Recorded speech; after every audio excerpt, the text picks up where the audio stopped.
thinking, what the heck? Yes, you've tuned in to the RX Comic Book Weekend Review. Halloween's coming around the corners, folks, so I thought I would just plug the Pumpkin Man Walk Halloween night. But apart from that, you're not really here for me plugging the Pumpkin Man Walk. You're here for the weekend review of comic books. And we'll get to that in a minute. First thing I want to talk about is the DVDs that have been out recently. As you know, the Green Lantern one came out not too long ago. And last week, finally got my copy of this, the Batman Year One. Now, the trend lately is to do Blu-ray, DVD, and digital copy combos. And I hate to say I've been picking up the Blu-ray combo packs. I don't even have a Blu-ray player, but what I do like is the fact that for about $2 more, you're getting the DVD and the digital copy, and the featurettes are sometimes more fun as well. For this one, I must admit the thing I enjoyed the most, oddly enough, was the Catwoman short and the behind-the-scenes stuff. The actual movie itself wasn't bad. Typical DC animated. They're pretty good and reliable. I do admit I would have preferred somebody else's voice as Batman, but I digress. So, we're going to get back to the comic books right now. And the first thing I want to do this week is something different. We're going to do the comic book cover of the week first. The reason for this is I got to make a point about how the business has been lately and what a best way to make it. So the winner of this week's comic book, I'll tell you right now, I haven't reviewed this book before for you guys. I've been picking up this book for Cute Montreal Girl, but I've decided to catch up and read them. And I must admit, it's not a bad book. And for covers this week, it definitely, hands down, has cover of the week. I'm talking about Dorothy and the Wizard of Oz. Yes, this is the best cover of the week, and it's been consistent art the whole way through. And as a cartoon kiddie book goes, it's enjoyable. This is as good as some of the independent books out there that I've seen. Let me just show you some of the panels. You know, this is actually a well-drawn, consistent book. Beautiful coloring.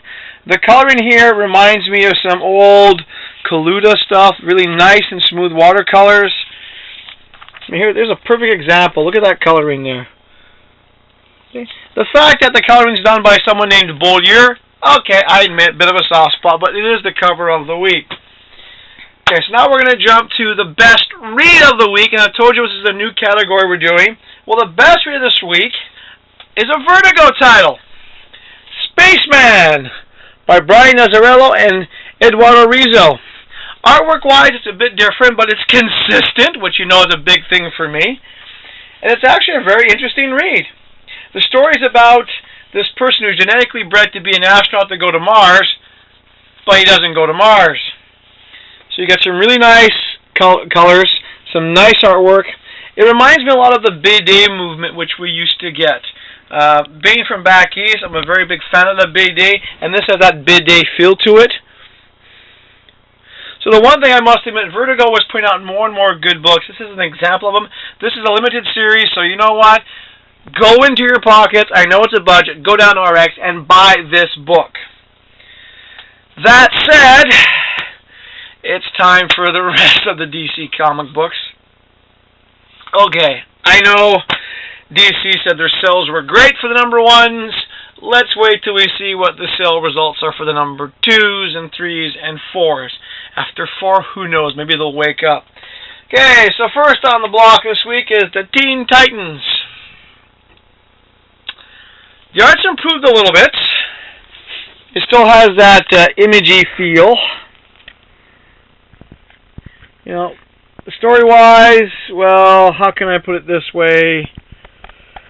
I feel like I'm reading an Image comic book that I didn't like the first time around, which is a bit of a shame, because from continuing a sense of point of view, the Teen Titans were one of those series that you could change and still have some sense of storyline. Next up, we have Superman number 2. I'll say it again, the artwork's been consistent. It is slightly getting better. Story-wise, well, I like the fact that he's got a bit more moody. I like the new costume. But really, DC, you're doing this whole storyline where he's always in love with Lois, but she's not married to him anymore. You're trying to make a third wedding issue down the road. Golden Age, The Last Superman. could do the same storyline with him. History repeats itself, folks. Okay, the one DC number 2 that I like this week a lot, I'm actually enjoying the story, Blackhawks number 2. Nice new villain. It's an enjoyable read. The artwork is getting better. It's a lot more stable, a lot less rushed feeling. This is the kind of storyline I can actually see turn into a science fiction series, so I do recommend Blackhawks. DC, you got this one right. Okay, shall we continue? I said I wasn't going to buy it, but I did. Vampire number 2. I used to love the character of Vampire. I said last time with number 1, I felt like I was reading a really bad Twilight type story. Story-wise, I'm still not impressed. The artwork, about the same. It's rough. It has a certain style to it. Overall, a couple more issues maybe, and then it'll either be, okay, I'll put up with it, the story's improved, or it's going to be for the Vampire and put a stake in it. Consistent storyline, consistent artwork as usual, the Green Lantern series. Okay, thankfully they're not trying to retell the history again. You know, the artwork's been the same in the series, so DC hasn't screwed this thing up. This is a continue buy. Which brings me to another one. Batman the Dark Knight! Yay! Okay, like the Batman, like the storylines up until now. The artwork, I will repeat once again, it's a little bit rushed. It has that feel to it of inconsistency, you know, the small noses, the big faces. The one thing about this issue that got me was, okay, I'm going to be spoiler, I'm going to be mean here. I'm going to show you the last panel. It's a steroid Joker, and look at the wonderful line. Wait till they get a load of me. Where have we heard that before, people? Oy vey. Okay, Justice League Dark. Alright, nice consistent artwork. If you like, you know, kind of plain artwork, some perspectives a bit wrong. My only problem with this book is, it's a nice read. Story-wise, though, I got a little bored. It feels like they're trying to do a Vertigo book in the regular universe, but they don't want to cross that wonderful line. So, a couple more issues. We'll see how it goes, folks. Okay, Firestorm number 2. Well, the artwork's about the same as last time. I mean, I'll just show you a couple of panels here. You can see this wonderful panel here. I know many guys who go to RX can draw better than that panel. It feels rushed. The story's feeling rushed. Unlike with the previous Firestorms, you actually care about the characters. You know, Ronnie Raymond's, hate to say it, it comes across as being arrogant. The other characters in here are just really, you can't get into them. They're just very bland. Trying to take, you know, yeah, it's just not working for me. Hopefully they'll smarten up on that one. Okay, one of my favorite books of the week from DC. It's always a good read so far. I have a soft spot for these. The artwork's nice and consistent. It was almost cover of the week, and a must-buy. If you like good storytelling, BD style a lot, because the European has that certain knack. I do enjoy the Western tales. You get a nice mix of artwork. You have the Jonah Hex story. It's consistent artwork, which is really nice, more of a BD style. And you also get, you know, the El Diablo story. Sorry, folks, I'm tired. It's been one of those long days. You know, nice, classic artwork. You know, this is the kind of stuff I like to see. This is a good, consistent book. Alright. Story's getting better in this one. I like the character. The first one had me a bit wondering, going, ooh. But, yeah, I'll give you guys a hint. Okay. The artwork's looking a little bit more European as well. It's still a little rushed, but it's actually improved in Hawkman. Okay. The story's gotten better as well. So this is one of those books I'm happy I waited for number 2 to come out. It's actually improved. So this is another one that DC, you know what? You're on the right path. Oh, yeah. Here we go, folks. You ready for this one? The Voodoo one. Okay, the artwork's kind of simple, just like it was last time. It doesn't read as badly as the first one, where it felt like I was reading a TNA book for teenage boys. However, it's still not really grabbing my attention when I read it. Who knows? The good one for the week from DC, another one like Hawkman, Aquaman #2. Yes, the superhero no one wants to be at Halloween. His comic book's actually getting good. I like the story ideas. You know, the artwork's getting better as well. So hey, 2 superhero books, you're doing okay now. Yay, way to go, DC. If only you'd fix the rest of them. And there's a lot more to fix. Okay, what I was looking forward to this week, I heard about it. I think this will be fun. I like the characters. However, I'm just going to show you this one little page here. I feel like I'm reading a really badly written story that's more designed to get like 13-year-old boys to read a comic book who used to read Archies. I wasn't impressed. You know, really. You know when they do a lot of headshots means they're rushing the book. It's a hint. Okay, the reason why we're in this 52, Flash. Flashpoint was so much better than this. The style is still on the rush side. It's getting a little bit better, so there's some improvement. But for the most part, it feels like I'm looking at storyboards for an animated cartoon lately. I'm not too crazy about this soft tone, you know, Japanese-inspired style of comic books. Last time I looked, DC Comics is based in the States. You know, States, Canada. I don't mind the European mix, but the overly done Japanese mix is going to be annoying. Okay, so that's it for DC. We'll go on to the Marvels. Not really a comic book, really, but an interesting little read. It's the Marvel's Who's Who of Vampires. Typical Marvel Index book. You talk about all the vampires, but if you want to catch up on your characters or you're doing research for story writing, it's a good look. And yes, there actually is a Hell Cow. Thought I'd point that one out. Okay, Fear Itself enters Academy. Well, the whole Fear Itself stuff's been okay. This series has been so-so. Artwork's the same as it was last time. This issue, one of those aftermath storylines, so kind of Journey into Mystery, Fear Itself. Well, it's a nice, cute cover. Okay. Artwork-wise, it's gotten better than last issue. It's trying to be Cluedo-like, or, you know, more of a styled pattern. So it's enjoyable. I'll still give this one, you know, the thumbs up for now. Avengers! Oh, solo! Haven't we been down this road before of Avengers solo books? Well, story-wise in this one, of course, it's Hawkeye. You know, I mean, that looks better, by the way, but that's not out yet.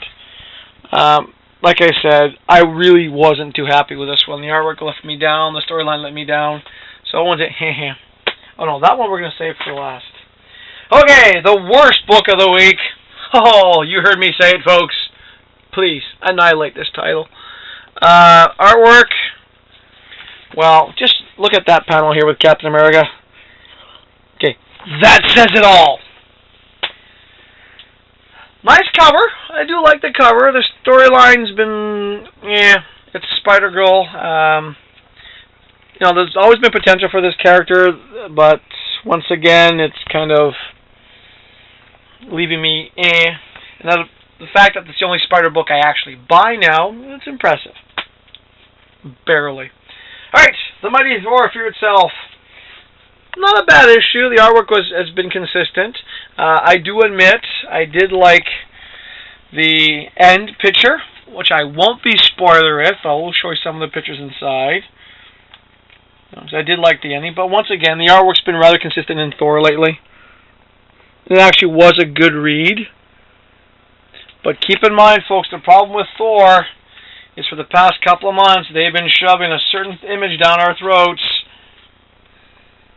Okay? So that's why, Fear Itself, I wasn't too shocked with the ending. FF. Okay, wow, they killed Johnny Storm, even though they've been plugging, look, they've been plugging this a lot lately. Yay! Wow. You know, that kind of says something with the artwork. Story-wise, well, it feels like they're starving for ideas a little bit, because guess what's happening in the FF world? Oh, can you say invasion?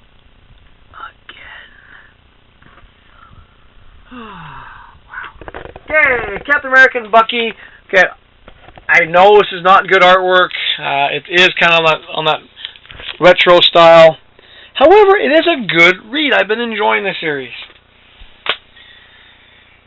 Okay, really not a good cover. Okay. Yeah. Mad Montreal girl's laughing at this cover. Okay. The story was all right. It's Secret Avengers, the stories have been okay. The artwork is in that rough style that seems to be growing in some popularity. It's a force of habit by. Yeah, right. Okay.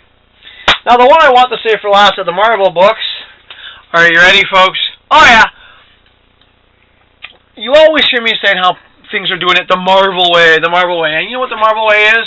We have to do number ones as much as we can. Yes, it's the Hulk, number one. Again. Trivia, how many times has it been the Hulk number one? Who cares? There's too many of them. Okay, what they've done now, for those of you who don't follow the Hulk, is we last saw the Hulk separate himself from Bruce Banner. Whee!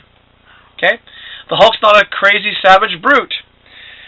When I started reading the book, I went, okay, the artwork's kind of interesting. It's got a bit of a feel to it. I can see they're trying to get a certain style going. So I don't mind the Hulk with the beard. It's something about beards that I kind of like. The only thing is I got into the book. I kept on going, wow, this is the savage sort of Hulk again, but instead of being on a different planet, he's in the underground of Earth. Alright, so they're redoing the Savage Sword again. Sort of. But wait, I'm going to be spoiler because, hey, I am the Montreal man. I am mad and I like playing spoiler. There's a nice panel before I get to the spoiler. Okay. Once again, a good-looking comic book girl in the Hulk with a scar. Ooh, she's mean. Ooh. And she's blue. I like blue. Okay. But what they're doing now is, it just shows you that sometimes the originality that goes out there just kind of drops. Oh no! The Dr. Bruce Banner has become the evil doctor of the island of Moreau. Yes. Bruce Banner has gone mad. Ooh. Oh no. Ooh. Alright. So there's only two more books I want to talk about. One's actually going back to the first book I read because I forgot something about it and I don't like forgetting it. Then we'll get to the only alternate I picked up this week. Okay, getting back to... Whoops, wrong one. Hold on. Okay, getting back to Spaceman. I do want to say one thing. There's a nice little prequel or a plug of another Vertigo book coming out. The Flight of Angels. Just based on the artwork in here alone, I'm telling people, you know what? I want to pick this up. I want to give it a read. Maybe at this point now, us older collectors will have to go back to being more independent collectors, go back to the alternate stuff, because the superhero stuff's letting us down. Vertigo and some of the other companies that are doing these more mature lines, you know what? It actually looks like it's going to be a nice, good read. So I just want to plug that one, because in some ways the Vertigos are independents. Alright, which brings me, yay, finally, I know you're all thinking, oh, please stop talking, Montreal man, we're tired of you, you drive us crazy. But, hi, peace to you too, Mad Montreal girl, who's giving me the peace sign. No, 2 minutes left. I know, 2 minutes left. I'm wrapping it up. Maybe if you don't interrupt me, I can wrap it up sooner. Sorry, folks, this is what happens when you get Mad Montreal Girl filming. Okay, last one. I'll wrap it up. The Breed. Yes, I know you're thinking, hold on, that's not The Breed, that's Starling. Okay, Jim Starling, I love the guy. He's always fun, always the big panels. And he just had to find a way to bring in, come on, you got Darklon, Vanth, Oity, The Wayfarer, Word, Jin, and Kid Cosmos. Okay, this is, if you're a classic of the old comic books, get this one. It's a fun read. It's the fun read of the week. So that's basically it. There's one last thing I want to mention is the stuff that's on RX. It is Halloween next week, folks, okay?